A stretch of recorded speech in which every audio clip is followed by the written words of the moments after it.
Dans la première vidéo, nous avons vu l'hypnose spontanée, c'est-à-dire la capacité naturelle de chacun à entrer dans un état hypnotique.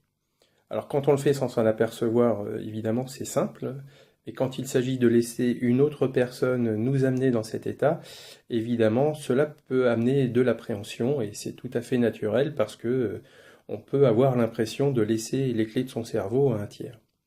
Et en plus, on ne sait pas forcément ce qu'il va faire avec. Donc, il y a trois principes qui me semblent essentiels pour avoir une première expérience d'hypnose qui soit vraiment une réussite. Il faut d'abord en avoir envie. Ensuite, il faut le faire avec une personne en qui vous avez confiance. Et troisièmement, il faut définir ce que l'on veut atteindre à travers la séance d'hypnose. Et pour une première expérience, moi je conseille toujours de chercher un état de relaxation.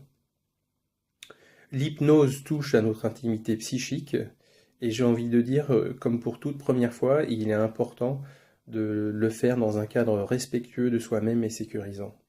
Et à ce moment-là, alors vous découvrirez en quoi l'hypnose est un outil de connaissance de soi-même et d'exploration qui est absolument formidable.